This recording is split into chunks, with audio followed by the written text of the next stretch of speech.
दिवालियापन और दिवालियापन संहिता बिल 2025 पर बीजेपी सांसद वैजयंत जय पांडा ने कहते हैं, इस बिल के लागू होने के पिछले 9 वर्षों में हमारे बैंकिंग क्षेत्र में काफी सुधार हुआ है। आईबीसी के माध्यम से कई वसूली की गई है और कई कंपनियों का पुनर्वास भी किया गया। हर साल हमारी अर्थव्यवस्था को 50,000 से 60,000 करोड़ रुपए वापस मिल रहे हैं। हमें 300 से अधिक सुझाव मिले हैं, जिनमें से 17 सुझाव को मंजूरी दे दी गई है। इससे बैंकों में अटके पैसों की वसूली में काफी वृद्धि होगी। बहुत सारे एनपीएस हुआ करते थे, नॉन परफॉर्मिंग एसेट्स डिफॉल्ट्स, और पिछले 9 साल में आईबीसी के जरिया बहुत सारे रिकवरीज हुए हैं। बहुत सारे कंपनीज जो डूबते थे उनका रिहेबिलिटेशन भी हुआ है, और जहां रिकवरी नहीं, वो रिहेबिलिटेशन नहीं हो पाया तो वो लिक्विडेट हो गया है।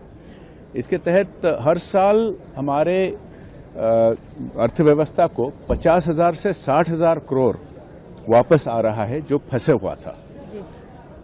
फिर भी इसको और भी इम्प्रूव करने के लिए बहुत सारे सुझाव थे, इसीलिए जो मंत्रालय ने बिल लाए थे इसमें, जैसे आपने कहा, 68 अमेंडमेंट्स थे, और पिछले 1.5-2 महीने में हम लगातार इसको बैठ के करके, जो ऑल पार्टी सिलेक्ट कमेटी बैठे थे, हम बहुत कोऑपरेटिव मैनर से इसकी वेटिंग किए, और काफ़ी सारे सिटिंग्स हुए, जैसे कि लगभग 300 से ज़्यादा हमारे सुझाव मिले थे।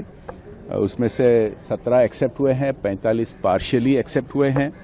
Industry associations, lawyers, chartered accountants, MSME companies, बहुत सारे स्टेक होल्डर्स से ये सुनकर हमने किए। इसके बहुत सारे महत्वपूर्ण अमेंडमेंट्स हैं। एक मैं एम्फसाइज करना चाहूँगा कि क्लीन स्लेट प्रिंसिपल ये पूरी तरह से स्ट्रिक्टली अप्लाई करने के लिए इसमें है, क्योंकि जब कोई रिहेबिलिटेशन पैकेज होता है, कोई कंपनी को टेक ओवर करते हैं नए प्रमोटर्स, तो उनका जो लायबिलिटीज़ उतना ही होना चाहिए जो वो बिड करके लिए थे, ना कि कोई और क्लेम उस पर।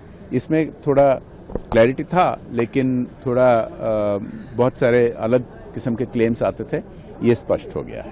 सर, सिंपल लैंग्वेज में अगर हम समझना चाहें तो आम जनता को इससे क्या फायदा होगा, ये बिल अगर पास होता है? ये बहुत ही अच्छा सवाल है। सिंपल लैंग्वेज में आईबीसी के जरिया जो कंपनीज डिफॉल्ट कर रहे हैं, जो बैंक्स का पैसा फंसा हुआ है, ये काफ़ी कुछ रिकवरी हो रहा था पिछले 9 साल से, ये बहुत बढ़ जाएगा। तो जो लगभग पिछले 9 साल में, अभी निकट में 2-3 साल में हर साल 50,000 करोड़ से 60,000 करोड़ का रिकवरी होता है, ये बहुत बढ़ने वाला है, क्योंकि बहुत सारे जो पैसा फंसा हुआ था डिफॉल्ट में, आईबीसी के स्ट्रिक्ट टाइमलाइंस अभी जो हुए हैं, इसके तहत रिकवरी बहुत बढ़ जाएगा। सर, क्या इससे छोटे जो एमएसएमई की जो है लोग, उनको ज़्यादा फायदा होगा?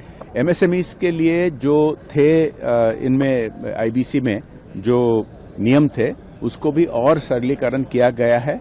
जैसे कि एमएसएमई भी जब कोई कंपनी या कोई फर्म जब डिफॉल्ट में जाता है, उनका रिहेबिलिटेशन के लिए बहुत सिंप्लीफाई कर दिया गया है, और उनका एक प्री पैकेज सॉल्यूशन होता है, और उसमें भी जो नॉर्म्स को बहुत सिंप्लीफाई किया गया है, तो उनको काफ़ी कुछ फायदा है।